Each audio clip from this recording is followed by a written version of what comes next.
Hey guys, Mike here again. Just want to talk quickly about um, another way to get a stock cheaper than it's being sold for in the market, and this is called selling puts. So what a put is the option to sell a stock. So, for instance, let's say I held shares of Facebook at and it's trading at $330. I could buy a put at $300 that would allow me to sell my shares of Facebook at $300 no matter what the stock does. So people usually buy those if they want some downside protection. So for example, if in that example with Facebook, if the stock price dropped to $200 in the time frame that I own the put, um, I would be allowed to sell my shares of Facebook at $300 instead of $200. Now the options have a premium on it. So let's say you spend $10 buying that put, and it has a fixed lifetime. So let's say that lasts for 6 months. So I have the option to I buy the put that gives me the option to sell 300 shares of Facebook, or sorry, shares of Facebook at $300, and it costs me $10 for that right. And then after the 6 months, the options expire, and I no longer have that. So that's a quick overview of what a put is. Now, in this scenario, what I'm doing is the reverse. So I'm selling a put, which means that somebody else has the right to sell to me at a certain price.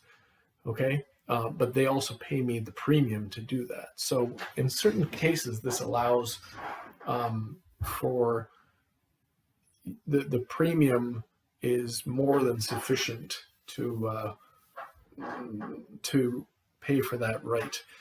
So in this example, with TEVA, currently trading, I think at $8.30. What I've done is I've sold short the January 2023 puts at $10, and I got a premium of $2.60 for that. So what that means is that whoever's on the other side of the trade has the right to sell me the shares of TEVA for $10, and I'll have to buy them for $10. But up front, they've given me $2.60 of that for that right, which means that if you take the $10, reduce it by the premium I've received of $2.60, so 10 minus $2.60 is $7.40. So if I end up having to buy the shares, that's my net cost for that. I'd basically be buying TEVA at $7.40. So given that I believe TEVA is a very good deal at $8.30, I think it's obviously an even better deal at $7.40. And I'm very willing to buy them at that price. Now, something can happen in the meantime. Let's say the share price goes up. Okay, first of all, if the share price goes down to, let's say, $6, then I have to buy TEVA, and that ends up costing me $7.40. I'm fine with that because I believe the stock price won't stay at $6 for very long, as you can see by the last time it got in that range. People see that less than 3 times earning is just an absurdly cheap valuation, and usually they get bought very fast if they fall into the $7 or even $6 range. So I'm not worried about that. I'm happy to hold. I'm happy to buy and hold at $7.40. Now, if the other thing happened, let's say the stock price goes up in the time that I own the puts before January 2023, in a year from now. Let's say the stock price goes up to $14. Well, I won't get the shares because the person won't sell them to me at $10.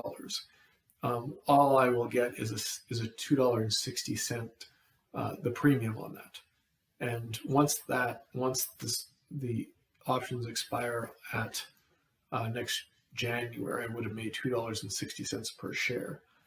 And I'm also fine with that because if we look at if we do the calculation here, what happens is you have to put the amount of cash down that you with the broker and say, I have the cash here to buy these shares if they get put to me, right? Which is $7.40 a share. So I have $7.40 a share that I can't touch, that has to sit in the account.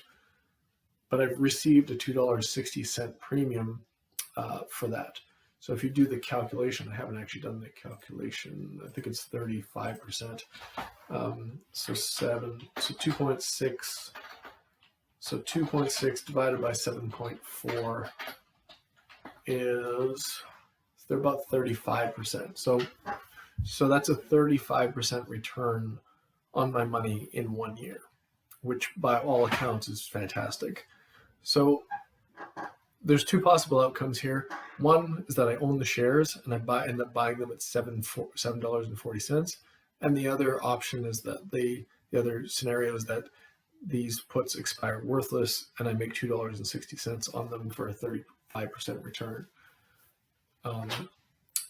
Yeah, so that's how you would do a cash secured put to lower your entry price into a stock.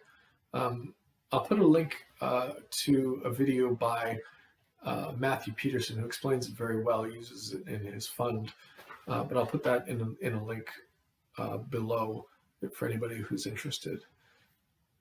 Anyway, any questions, put them in the comments and I'll try and get back to them as soon as I can. Thanks very much, guys. Have a great day.